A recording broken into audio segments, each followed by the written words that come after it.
1, 2, 3. What's going on, Sea Friends, and welcome back to our channel. If this is your first time here, don't forget to subscribe and turn on the notifications so that way you get all of our videos and all of our pranks that we're going to be going on. Actually, this video is more about some of the comments that have been asked, or some of the questions that have been asked about my scar. I don't know if you guys can see it or not. So, see that in my hand? So just a disclaimer, if you cannot see blood or open wounds, please do not watch this video.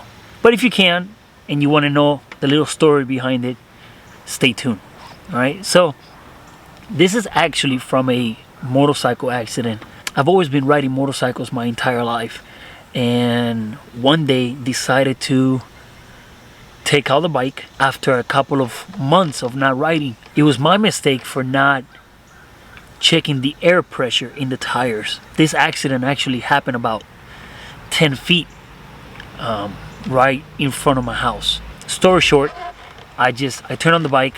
I was about to take it out. Once I accelerated, the bike went right, I went left. I broke the fall with my hands. However, I broke my wrist, and that's where this whole scar comes from. So people say, how did you get that from just breaking your wrist? Well, there's a whole little story behind it. I called my wife immediately, right when it happened. She picked me up and we went straight to the clinic that's right next to the house. The doctors there told me that it was a clean break, but they cannot do anything about it yet because of the fact that it was getting swollen. So they sent me home. Them being the doctors, I listened and I went home. A couple hours later, my brother-in-law shows up at the house and he asked me, what's going on? Let me check your hand. And at that time I had it wrapped. So I said, yeah, sure. Let me show you my wrist because it was broken. We took off the bandages and I was sweating blood through my pores. So if you guys ever seen that before, is like you're sweating, like sweat is coming out, but it was actually blood around my entire arm. Of course, we see that. He freaks out, I freak out, my wife freaks out. We rush completely again back to the doctors. At that time, there was a different doctor there, and he said, that's actually an emergency. You have compartment syndrome.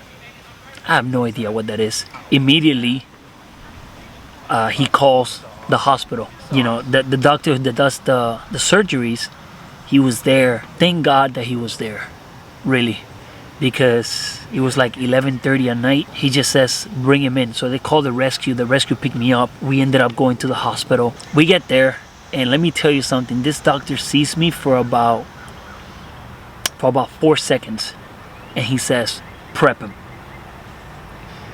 What do you think means when you hear prep him? Immediately, your stomach falls. You start sweating. You have no idea what is happening. The doctor immediately said, you're going to be prepped to surgery. We have to cut you open. When you hear those words from a small wrist, a small bone that breaks, it freaks you out. And the whole reason is because when it first happened and I went to the doctor, they didn't do an x-ray, nothing. They just told me that it was a clean break. Go back home. When the swelling comes down, we'll put a cast on it. He started talking to my wife and telling her the steps, everything that's going to happen, what to expect after. And somewhere in there, I hear 90-10. So I asked the doctor, I said, hey, I heard 90-10, or what is going on? What that was is actually, he was telling my wife that I had a 90% chance of losing my hand.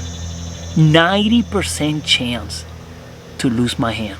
10% chance that I was going to keep it because of so many hours of just pressure being built in that area. Immediately I start crying, freaking out. And if you guys don't know, let me show you a little bit the reason why I need both hands.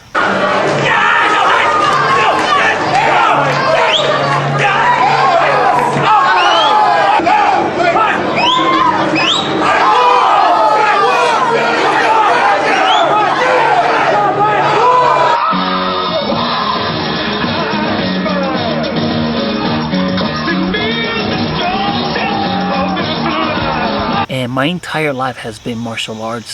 I love martial arts. It's my passion. It's my career. And just imagine doing martial arts with one hand. So there's many people out there that have worse situations than one hand and they still do martial arts. But because of my growing up competing, it freaked me out, like I think like anybody else would. Immediately my wife is there and she's like, baby, he saved your hand. I say, you're lying. He didn't save it. I can't see it. I was in the hospital for about 7 days. I have the best students in the world when it comes to martial arts that we've been building, and it became a family where they all surprise me. When you feel that you're in your lowest moment, afraid,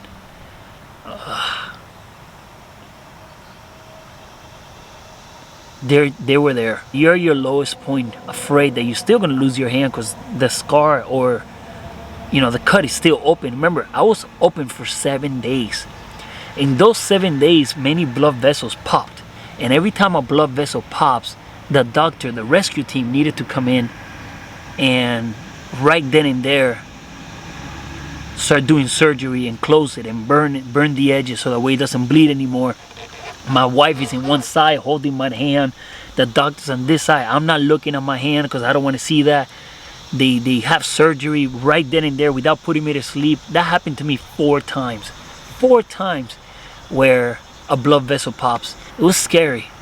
Very, very scary. But going back to my students and the families, they came, they supported me. They were there. It's truly when they tell you that, family is not only blood, family is what you built. I truly believe that. And those families there, if you guys ever see this video, thank you. You know who you are. I love you. Very emotional when it comes to this scar because it tells you a lot, as a person. It tells you a lot about the people that are around you. And I'm blessed. I'm very blessed to keep my hand. So now that you guys know, I just wanted to share this with you guys.